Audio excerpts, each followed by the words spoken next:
Alright everybody, what's going on? It's Millikiller310 here, and today I've got an insanely broken combo for you that is sure enough to turn off skill-based matchmaking. Just kidding, it's here to stay. Anyhow, today, Modern Warfare 3's mid-season update has brought us two brand new weapons from returning CODs, and that being the Bal-27 and the Model 1887 akimbos.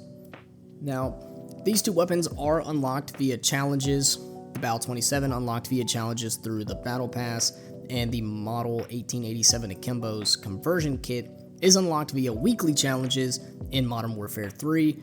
Now, I want to start off by saying that the gameplay you're watching in the background while you're listening to me talk is the Model 1887 akimbos, and these things are powerful.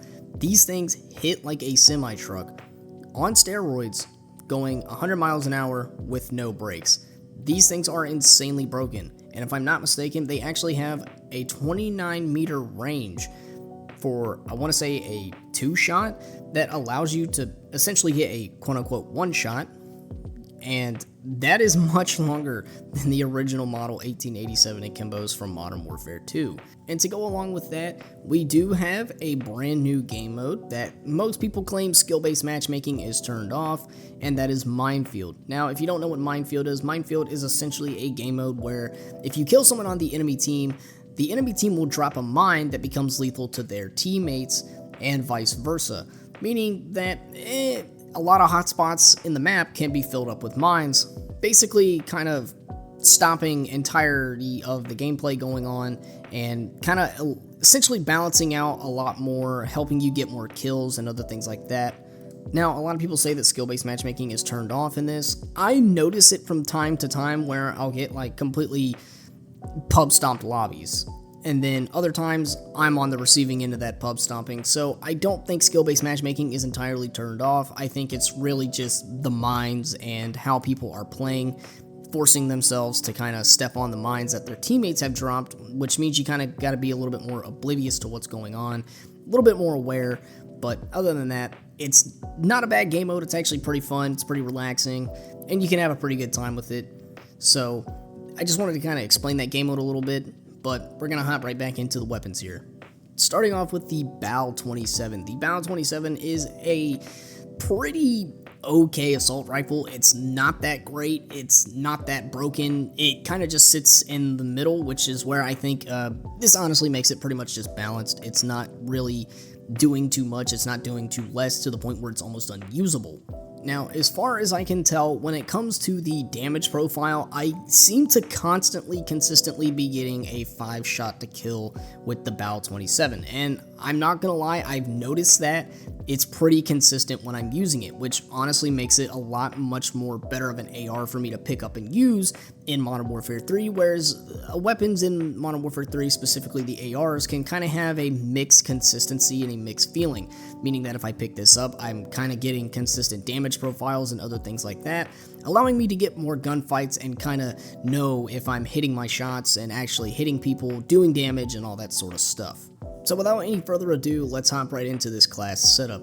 So as you can kind of see here on screen, I am running the Advanced Warfare Gen 1 optic, the Sandbar Heavy stock, Channel M grip, Bruin Heavy support grip, and the RF Crown 50. Now I have these attachments on because I'm a pretty huge stickler for having a consistently accurate AR, and this one does it pretty well. It's also pretty fast. It's not entirely slow. It's not entirely too quick, but it basically allows you to kind of get on target and get shots down into the enemy and be able to have a pretty consistent and good low recoil to be able to kind of manage it pretty well and still get pretty much good kills without having to sacrifice too much of everything else. This is honestly perfectly balanced. This is just how I like it.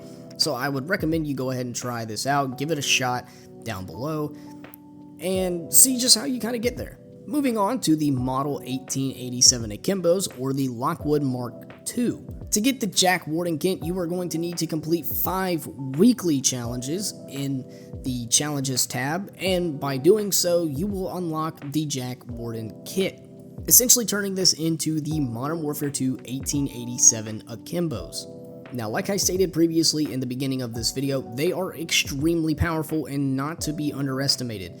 This is probably turning it into the best shotgun in the game. I'm telling you now, with a 35 millisecond sprint out to fire time and a very insane accuracy, these Model 1887 akimbos stay consistent, and they allow for a very consistent 2-shot kill at a whopping 29 meters, making this thing pretty solid for anyone who kind of wants to run around and use a shotgun, but also feel like they're playing the OG Modern Warfare 2. Now let's take a look at the class setup for the Model 1887 akimbos here. And you can kind of see that there's not much you can really do to the Model 1887 akimbos in regards to attachments.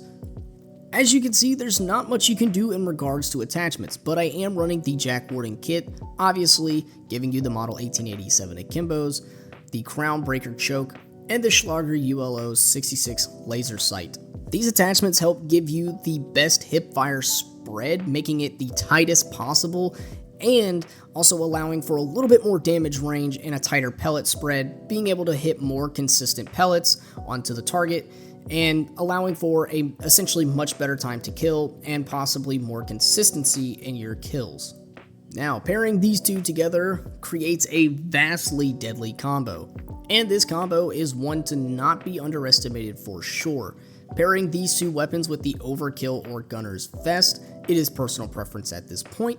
Same thing with your perks, lethals, and tacticals at this point as well. It's all personal preference and down to complete playstyle. This is just my class setup here, but you can change this around if need be and kind of get it to where you want it to suit your personal preferences.